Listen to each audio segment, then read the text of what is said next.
അമേരിക്കയുടെ ഭാഗമായ പസഫിക് സമുദ്രത്തിലെ പ്രകൃതിസുന്ദരമായ ഒരു കൊച്ചു ദ്വീപാണ് ഗുവാം എന്ന ദ്വീപ്. വെറും 48 കിലോമീറ്റർ മാത്രമാണ് ഈ ദ്വീപിന്റെ നീളം. വശ്യസുന്ദരമായ ദ്വീപാണിതെങ്കിലും ഇവിടെ താമസിക്കുന്നവരും ഗവൺമെന്റും ഇവിടുത്തെ പ്രകൃതിയും പതിറ്റാണ്ടുകളായി വലിയൊരു പ്രശ്നം നേരിട്ടുകൊണ്ടിരിക്കുകയാണ്. അതാണ് ബ്രൗൺ ട്രീ സ്നേക്കുകൾ. ഈ ദ്വീപിൽ ഏകദേശം 2 മില്യൺ അഥവാ 20 ലക്ഷത്തിലധികം ബ്രൗൺ ട്രീ സ്നേക്കുകൾ ഉണ്ടെന്നാണ് കണക്ക്. ദ്വീപിലെ ചില ഏരിയകളിൽ ഒരു സ്ക്വയർ മൈലിൽ തന്നെ 13,000-ഓളം വരെ പാമ്പുകൾ ഉണ്ടത്രേ. ഇത്തരത്തിലുള്ള പാമ്പുകളെ ഇല്ലാതാക്കാനായി അമേരിക്കൻ ഗവൺമെന്റ് വളരെ വിചിത്രമായൊരു പരീക്ഷണവും നടത്തിയിരുന്നു. ആ പരീക്ഷണത്തിലേക്കാണ് ഇന്നത്തെ നമ്മുടെ യാത്ര. രണ്ടാം ലോക മഹായുദ്ധത്തിന്റെ അവസാന സമയത്തുള്ള അമേരിക്കൻ സൈനിക കപ്പലിൽ കയറിയാണ് ഈ പാമ്പുകൾ ഗുവാമിലെത്തിയതെന്നാണ് കരുതപ്പെടുന്നത്. ഇതിനു മുൻപ് ഇവിടെ പാമ്പുകൾ ഇല്ലായിരുന്നു. കൂടാതെ ഈ പാമ്പുകളെ വേട്ടയാടി ഭക്ഷണമാക്കുന്ന മറ്റു ജീവികളും ഇവിടെ ഇല്ലായിരുന്നു. ആദ്യകാലങ്ങളിൽ ഈ പാമ്പുകളെ അത്ര അപകടകാരികളായി കണ്ടിരുന്നില്ല. പക്ഷേ പിന്നീടാണ് ഇവകൾ വളരെ പെട്ടെന്ന് പെറ്റുപെരുകാൻ തുടങ്ങിയത്. സത്യത്തിൽ ഈ പാമ്പുകൾ വിഷവാഹകരാണെങ്കിലും ഇവകളുടെ വിഷം വളരെ വീക്കാണ്. മനുഷ്യരെ കൊല്ലാനോ മനുഷ്യരെ എഫക്റ്റ് ചെയ്യാനോ ഉള്ള വീര്യം ഇവരുടെ വിഷത്തിനില്ല. ഈ പാമ്പുകൾ ചെറുതായിരിക്കുമ്പോൾ ചെറിയ പല്ലികളെയും മറ്റുമാണ് ഭക്ഷണമാക്കുക. പക്ഷേ ഈ പാമ്പുകൾ വളരെ പെട്ടെന്ന് വലുതാവുകയും 10 അടി നീളത്തിൽ വരെ വളരുകയും ചെയ്യും. വലുതായി കഴിഞ്ഞാൽ ഇവകൾ എലികളെപ്പോലെയുള്ള റോഡന്റുകളെയും മരങ്ങളിൽ കയറി പക്ഷികളെയും ഭക്ഷണമാക്കും. ഈ പാമ്പുകളുടെ സ്വന്തം ബോഡി വെയ്റ്റിന്റെ 30% ഭാരമുള്ള പക്ഷികളെ വരെ ഇവകൾ അകത്താക്കാറുണ്ട്. ചില സമയങ്ങളിൽ അതിനേക്കാൾ വലിയ ഇരകളെയും അകത്താക്കാറുണ്ട്. ഒരിക്കൽ കുറച്ച് സയന്റിസ്റ്റുകൾ ഇത്തരത്തിലുള്ള ഒരു ബ്രൗൺ ട്രീ സ്നേക്ക് അതിൻ്റെ ബോഡി വെയ്റ്റിൻ്റെ 80% ഭാരമുള്ള ഒരു പക്ഷിയെ ഭക്ഷണമാക്കുന്നത് കണ്ടെത്തിയിരുന്നു. അതിനാൽ തന്നെ ഇപ്പോൾ ഈ ദ്വീപിലുള്ള 75% പക്ഷികളെയും ഈ പാമ്പുകൾ ഭക്ഷണമാക്കി ഇല്ലാതാക്കുകയായിരുന്നു. കൂടാതെ ഗുവാമിലെ 12 നേറ്റീവ് ബേർഡ് സ്പീഷീസുകളിൽ 10 എണ്ണത്തിനും ഈ പാമ്പുകൾ കാരണം വംശനാശം വരെ സംഭവിച്ചു. ബാക്കി വംശനാശം സംഭവിക്കാതിരിക്കുന്ന 2 സ്പീഷീസുകളിൽ ആകെ 200ഓളം പക്ഷികൾ മാത്രമേ ദ്വീപിലുണ്ടായിരുന്നുള്ളൂ. ഇത്തരത്തിലുള്ള പക്ഷികൾ ഇല്ലാതായതോടെ മറ്റൊരു പ്രശ്നം കൂടെ ദ്വീപിലേക്ക് കടന്നു വന്നു. അതായത് 8കാലികളുടെ എണ്ണം അധികരിക്കുകയായിരുന്നു. ആദ്യമൊക്കെ പക്ഷികൾ ഉണ്ടായിരുന്നപ്പോൾ ഇവ 8കാലികളെ ഭക്ഷിക്കുന്ന കാരണത്താൽ 8കാലികളുടെ എണ്ണം വളരെ കുറവായിരുന്നു. അതിനാൽ തന്നെ മറ്റ് ദ്വീപുകളെ അപേക്ഷിച്ച് ഗുവാമിൽ 40 ഇരട്ടിയോളം 8കാലികളാണ് കാണപ്പെടുന്നത്. സത്യത്തിൽ ഇത് പ്രകൃതിക്കും മനുഷ്യനും വലിയ ഭീഷണിയാണ്. പുറമെ ഗുവാമിലെ എക്കോസിസ്റ്റവും പക്ഷികൾ കാരണമായിരുന്നു അത്ര ഭംഗിയിലുണ്ടായിരുന്നത്. കാരണം 60 മുതൽ 70% മരങ്ങളിലെയും വിത്തുകൾ പക്ഷികളായിരുന്നു ദ്വീപിലെ പല സ്ഥലങ്ങളിൽ സ്പ്രെഡ് ചെയ്തിരുന്നത്. പക്ഷികൾ ഇല്ലാതായതോടെ പുതിയ മരങ്ങളുടെ വളർച്ചയും കുറഞ്ഞു. പുതുതായി വളരുന്ന മരങ്ങൾ പെട്ടെന്ന് നശിക്കാനും തുടങ്ങി. ഗവേഷകരുടെ കണക്കുകൾ പ്രകാരം ഒരു സമയത്ത് ഗുവാമിലെ ഫോറസ്റ്റ് ഗ്രോത്ത് എന്ന് പറയുന്നത് 92%-ഓളം ഇടിയുകയുണ്ടായിരുന്നു അത്രേ. ചുരുക്കി പറഞ്ഞാൽ ഗുവാമിലെ വനം പൂർണ്ണമായും നാശത്തിലേക്ക് പോവുകയായിരുന്നു. ദ്വീപിൽ പെറ്റുപെരുകിയ പാമ്പുകൾ കാരണത്താൽ തന്നെ ദ്വീപിലെ പവർ പോൾസ്, സബ്സ്റ്റേഷൻസ്, ഇലക്ട്രിക് വയറുകൾ തുടങ്ങിയ ഇലക്ട്രിക്കൽ എക്യുപ്മെൻറ്റുകളിലേക്ക് പാമ്പുകൾ ഇഴഞ്ഞു കയറുകയും അത് ഒരുപാട് പവർ ഔട്ടേജുകൾക്ക് കാരണമാവുകയും ചെയ്തു.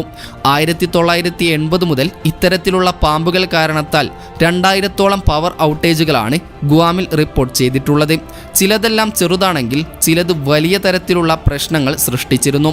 കൂടാതെ ഓരോ വർഷവും ഇത്തരത്തിലുള്ള ഇലക്ട്രിക്കൽ ഔട്ടേജുകൾ കാരണത്താൽ $4 മില്യൺ നഷ്ടമാണ് ദ്വീപിൽ ഉണ്ടാകാറുള്ളത്. അതായത് 34 കോടി ഇന്ത്യൻ രൂപയോളം നഷ്ടം. കൂടാതെ ഗുവാമിൽ US മിലിറ്ററിയുടെ ബേസും പ്രവർത്തിച്ചിരുന്നു. ഇലക്ട്രിക്കൽ ഔട്ടേജുകൾ കാരണത്താൽ മിലിറ്ററി പ്രവർത്തനങ്ങളെയും അത് ബാധിച്ചിരുന്നു. ചുരുക്കി പറഞ്ഞാൽ ഈ പാമ്പുകൾ കാരണം ദ്വീപിലുള്ള എല്ലാവരും ദുരിതമനുഭവിച്ചിരുന്നു. പുറമെ ഈ ദ്വീപ് പ്രകൃതി രമണീയമാണെന്ന് ഞാൻ മുൻപേ സൂചിപ്പിച്ചല്ലോ. അതിനാൽ തന്നെ ഇവിടേക്ക് ഒരുപാട് ടൂറിസ്റ്റുകളും വിനോദസഞ്ചാരത്തിനായി വന്നു ചേരാറുണ്ട്. എന്നാൽ ഈ പാമ്പുകൾ പെറ്റുപെരുകിയതോടെ ഇത്തരത്തിൽ ഇവിടേക്കെത്തുന്ന വിനോദസഞ്ചാരികൾക്ക് ഈ പാമ്പുകൾ ഒരു പേടി സ്വപ്നമായി മാറുകയായിരുന്നു. പോരാത്തതിന് 8കാലികളുടെ വർധനവും വനനശീകരണവും പലപ്പോഴുമുള്ള ഇലക്ട്രിക്കൽ ഔട്ടേജുകളെല്ലാം ഇവിടെയുള്ള ടൂറിസത്തെയും നെഗറ്റീവായി ബാധിച്ചു. ഇത്തരത്തിൽ ദ്വീപിൽ വലിയ പ്രശ്നങ്ങൾ സൃഷ്ടിച്ചിരുന്ന ഈ പാമ്പുകളെ ഇല്ലാതാക്കിയില്ലെങ്കിൽ ഈ ദ്വീപ് താമസിയാതെ വലിയ പ്രശ്നങ്ങൾ നേരിടേണ്ടി വരുമെന്ന് ഗവൺമെൻറ്റും പ്രദേശവാസികളും മനസ്സിലാക്കി. അതിനാൽ തന്നെ വർഷങ്ങളായി പലതരത്തിലുള്ള മെത്തേഡുകളും ഈ പാമ്പുകളെ ഇല്ലാതാക്കാനായി പ്രദേശവാസികളും ഗവൺമെന്റും പരീക്ഷിച്ചിരുന്നു. പാമ്പുകളെ പിടിക്കുന്ന സ്നേക്ക് ട്രാപ്പുകളായിരുന്നു കൂടുതലും. കൂടാതെ ഇത്തരത്തിലുള്ള പാമ്പുകളെ പിടികൂടാൻ പ്രത്യേകം പരിശീലനം നൽകിയ നായകളെയും ഉപയോഗിച്ചിരുന്നു. അതുമാത്രമല്ല, ദ്വീപിൽ നിന്നും പുറപ്പെടുന്ന വിമാനങ്ങളിലും കപ്പലുകളിലുമെല്ലാം പാമ്പുകൾ ഇല്ല എന്ന് ഉറപ്പുവരുത്താനായി പ്രത്യേകം ഇൻസ്പെക്ടേഴ്സ് വരെ ഇവിടെയുണ്ട്. ഇതെല്ലാം ദ്വീപിൽ നിന്നും പാമ്പുകൾ പുറത്തേക്ക് പോകുന്നത് തടയാൻ സഹായിച്ചെങ്കിലും പാമ്പുകളെ തുരത്താൻ ഇത് മതിയായിരുന്നില്ല. അപ്പോഴാണ് ദ്വീപിൽ നിന്നും പൂർണ്ണമായും ഈ പാമ്പുകളെ ഇല്ലാതാക്കാനായി ചില ഗവേഷകർ ഒരു വിചിത്രമായ ആശയം മുന്നോട്ട് വയ്ക്കുന്നത്. അതായിരുന്നു ദി മൗസ് ഓപ്പറേഷൻ. അങ്ങനെ ഈ പദ്ധതി പ്രകാരം 2013 ഡിസംബർ 1 അമേരിക്കൻ മിലിറ്ററിയുടെ സഹകരണത്തോടെ ഹെലികോപ്റ്ററുകളിൽ നിന്ന് ഗുവാമിലെ ഫോറസ്റ്റിലേക്ക് 2000-ഓളം ചത്ത എലികളെ ഈ വനത്തിലേക്കിടാൻ തുടങ്ങി. കേൾക്കുമ്പോൾ വിചിത്രമായി തോന്നുമെങ്കിലും ഈ എലികൾ സാധാരണ എലികളല്ലായിരുന്നു. പകരം ബ്രൗൺ ട്രീ സ്നേക്കുകളെ കൊല്ലാൻ കഴിയുന്ന എലികളായിരുന്നു ഇവ. അപ്പോൾ നിങ്ങൾ ചിന്തിക്കും, ചത്ത എലികൾ എങ്ങനെയാണ് പാമ്പുകളെ കൊല്ലുക എന്നുള്ളത്. പറയാം. ഗുവാമിലെ കാടുകൾക്ക് മുകളിലൂടെ വളരെ താഴ്ന്നു പറന്നിരുന്ന ഹെലികോപ്റ്ററുകളിൽ നിന്നും പ്രത്യേക സമയത്താണ് ഈ എലികളെ കാട്ടിലേക്കിട്ടിരുന്നത്. ഓരോ എലികളുടെ ദേഹത്തും 2 കാർഡ്ബോർഡ് പീസുകളും ഒരു ഗ്രീൻ ടിഷ്യൂ പേപ്പറും ഉണ്ടായിരുന്നു. നിലത്തേക്കിടുന്ന സമയത്ത് ഈ ടിഷ്യൂ പേപ്പറുകളും കാർഡ്ബോർഡും എയറിൽ വെച്ച് മടങ്ങുകയും ഇത് ഒരു പാരച്യൂട്ടായി പ്രവർത്തിക്കുകയും ഈ എലികളെ വളരെ പതുക്കെ മരങ്ങളുടെ മുകളിലേക്ക് എത്തിക്കുകയുമാണ് ചെയ്യുന്നത്. ഈ എലികളെ ബ്രൗൺ ട്രീ സ്നേക്കുകൾ ഭക്ഷണമാക്കിയാൽ ഈ പാമ്പുകൾ ചത്തുപോവുകയും ചെയ്യും. അതായത് ഈ ചത്ത എലികളുടെ ദേഹത്തെല്ലാം അസെറ്റമിനോഫിൻ എന്ന പെയിൻ കില്ലർ കെട്ടിവെച്ചിട്ടുണ്ടാകും. ഈ പെയിൻ കില്ലറാണ് നമ്മളൊക്കെ ഏറ്റവും കൂടുതൽ ഉപയോഗിക്കുന്ന പാരസെറ്റാമോൾ. സത്യത്തിൽ ബ്രൗൺ ട്രീ സ്നേക്കുകൾക്ക് പാരസെറ്റാമോൾ പോലെയുള്ള പെയിൻ കില്ലറുകളെ ഹാൻഡിൽ ചെയ്യാനുള്ള കഴിവില്ല. ചെറിയ എമൗണ്ടിലാണെങ്കിലും ഇത് പാമ്പുകളുടെ ഉള്ളിൽ ചെന്നാൽ അത് പാമ്പുകളെ കൊന്നുകളയും. എന്തിനേറെ പറയണം, അസെറ്റമിനോഫിൻ്റെ വെറും 0.3 ഔൺസ് അഥവാ 1/6 ഭാഗം പോലും ഈ പാമ്പുകളെ കൊല്ലാൻ ശേഷിയുള്ളതാണ്. അസെറ്റമിനോഫിൻ ഈ പാമ്പുകളുടെ ഉള്ളിൽ ചെന്നാൽ ഇവയുടെ രക്തത്തിന് ഓക്സിജൻ വഹിക്കാനുള്ള ശേഷി നഷ്ടപ്പെടുകയാണ് ചെയ്യുന്നത്. അങ്ങനെ സംഭവിച്ചാൽ ഈ പാമ്പുകൾ കോമ സ്റ്റേജിലേക്ക് പോവുകയും താമസിയാതെ ചത്തുപോവുകയും ചെയ്യും. ചുരുക്കി പറഞ്ഞാൽ അസെറ്റമിനോഫിൻ ദേഹത്തുള്ള എലികളെ ഭക്ഷണമാക്കിയാൽ ഈ പാമ്പുകളെ ഇല്ലാതാക്കാം എന്ന് ഗവേഷകർ കണക്കുകൂട്ടി.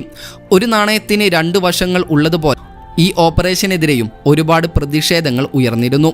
അതായത് PETA പോലെയുള്ള ആനിമൽ റൈറ്റ്സ് ഗ്രൂപ്പുകൾ പാമ്പുകളെ ഈ മെത്തേഡ് വളരെ പതുക്കെ നരകിപ്പിച്ചാണ് കൊല്ലുന്നതെന്ന് പറഞ്ഞ് പ്രതിഷേധിക്കുകയും പാമ്പുകളെ പിടിച്ച ശേഷം അവകളെ ദയാവധം നടത്തുകയാണ് ചെയ്യേണ്ടതെന്ന് പറഞ്ഞ് രംഗത്തും വന്നിരുന്നു. പറയാൻ എളുപ്പമാണെങ്കിലും ഓരോ പാമ്പുകളെയും പിടിച്ച് കൊല്ലുക എന്നുള്ളത് അസാധ്യമായ കാര്യം തന്നെയായിരുന്നു. ഇത്തരത്തിലുള്ള പോയിസണുള്ള എലികളെ ഹെലികോപ്റ്ററുകളിൽ നിന്ന് താഴേക്കിടുന്നത് വളരെ വേഗത്തിലും ചിലവില്ലാതെയും കൂടുതൽ ഏരിയ കവർ ചെയ്യാനും സാധിക്കുമെന്നും ഗവേഷകർ വാദിച്ചു. ഇത്തരത്തിൽ പലതവണ ചത്ത എലികളെ ദ്വീപിലെ വനത്തിന് മുകളിൽ ഇട്ടിരുന്നു. 2013 US ഡിപ്പാർട്ട്മെന്റ് ഓഫ് അഗ്രികൾച്ചർ 40,000-ഓളം പോയിസൺഡ് ആയിട്ടുള്ള എലികളെ ദ്വീപിൽ മുഴുവൻ ഡ്രോപ്പ് ചെയ്യാമെന്ന് പ്ലാൻ ചെയ്തിരുന്നു. ഇപ്പോൾ നിങ്ങൾ ചിന്തിക്കും, ഇത് പാമ്പുകളെ അല്ലാതെ മറ്റ് ഏതെങ്കിലും ജീവികളെ നെഗറ്റീവായി ബാധിക്കുമോ എന്ന്. ഇതിനെ സംബന്ധിച്ച് നടത്തിയ പരീക്ഷണങ്ങളിൽ പട്ടികൾ, പന്നികളൊക്കെ ഇത്തരത്തിലുള്ള എലികളെ ഭക്ഷിച്ചു മരണപ്പെടണമെങ്കിൽ 500-ഓളം എലികളെ വരെ ഭക്ഷണമാക്കണമായിരുന്നു. പക്ഷേ പൂച്ചകൾ ചത്തുപോകാൻ വെറും 15 എലികളെ ഭക്ഷണമാക്കിയാൽ മതിയായിരുന്നു. പക്ഷേ ഇത്തരത്തിലുള്ള ചത്ത എലികളെ മരത്തിന് മുകളിൽ ഡ്രോപ്പ് ചെയ്യുന്നത് കൊണ്ട് തന്നെ പട്ടികളോ പന്നികളോ പൂച്ചകളോ ഒന്നും ഇവകളെ ഭക്ഷണമാക്കാനുള്ള സാധ്യത വളരെ കുറവായിരുന്നു. എങ്കിലും മോണിറ്റർ ലിസാർഡ്സ്, ഇഗ്വാനകൾ തുടങ്ങിയ ജീവികൾക്ക് ഇത് ഭീഷണിയായിരുന്നെങ്കിലും ഈ ജീവികളൊക്കെ എലികളെ ഭക്ഷണമാക്കുന്നതും വളരെ അപൂർവമാണ്. ചുരുക്കി പറഞ്ഞാൽ ഈ ചത്ത എലികൾ മറ്റു ജീവികൾക്ക് ഒരു ഭീഷണിയല്ലായിരുന്നു. കൂടാതെ ഗുവാൻ ദ്വീപിലല്ല ആദ്യമായി ഇത്തരത്തിലുള്ള ചത്ത എലികളെ വെച്ചുള്ള പരീക്ഷണം നടത്തുന്നത്. ഉദാഹരണത്തിന് പസഫിക്കിലെ പാൽമൈറ അറ്റോൾ എന്ന ചെറിയ ദ്വീപിലെ എലിശല്യം ഇല്ലാതാക്കാനായി ഇത്തരത്തിലുള്ള പരീക്ഷണങ്ങൾ നടത്തപ്പെട്ടിരുന്നു. അതെല്ലാം വിജയം കാണുകയും ചെയ്തിരുന്നു. ഗുവാമിലെ കാര്യമെടുത്താൽ മുൻപ് പറഞ്ഞതുപോലെ 2013 ഈ ഓപ്പറേഷൻ ആരംഭിക്കുന്നത്. പക്ഷേ ഗവേഷകർ കരുതിയിരുന്നത് പോലെ ഇതത്ര വിജയം കണ്ടിരുന്നില്ല എന്നുള്ളതാണ് സത്യം. അതിനുള്ള പ്രധാന കാരണം ഇവിടെയുള്ള വനം വളരെ വിശാലമായി കിടക്കുന്നതാണ്. അതിൽ തന്നെ ഭൂരിഭാഗവും നിബിഡ വനങ്ങളുമാണ്. അതിനാൽ തന്നെ ഇത്തരത്തിലുള്ള ചത്ത എലികൾ എല്ലാ സ്ഥലത്തോട്ടും ഒരുപോലെ എത്തുക എന്നുള്ളത് ബുദ്ധിമുട്ടേറിയ കാര്യമായിരുന്നു. എങ്കിലും ഈ പരീക്ഷണം പൂർണ്ണമായി പരാജയമാണെന്ന് പറയാൻ കഴിയില്ല. കാരണം ദ്വീപിലെ പാമ്പുകളുടെ എണ്ണം കുറയ്ക്കാൻ ഇത് സഹായിച്ചിരുന്നു.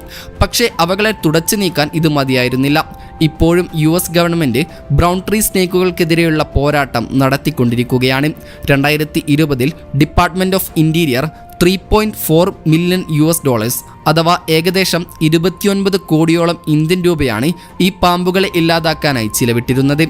ഈ എലികളെ വെച്ചുള്ള പരീക്ഷണം വിജയം കാണാത്തതുകൊണ്ട് തന്നെ ഇനിയും എലികളെ വെച്ച് തന്നെ പരീക്ഷണം നടത്തുമോ എന്ന കാര്യം വ്യക്തമല്ല. സത്യത്തിൽ ഇപ്പോഴും ഈ ദ്വീപിലെ ഏറ്റവും അപകടകാരിയായ ജീവി എന്ന് പറയുന്നത് മനുഷ്യരെ കൊല്ലാനുള്ള വിഷം ഇല്ലെങ്കിൽ പോലും അത് ബ്രൗൺ ട്രീ സ്നേക്കുകൾ തന്നെയാണ്. ഏതായാലും ഇതിനെക്കുറിച്ച് നിങ്ങൾക്ക് എന്ത് തോന്നുന്നു എന്ന് കമൻറ്റ് ചെയ്യാൻ മറക്കരുത്. അപ്പോൾ മറ്റൊരു ഇൻഫോർമേറ്റീവായ വീഡിയോയുമായി വരുന്നതുവരെ ഗുഡ് ബൈ.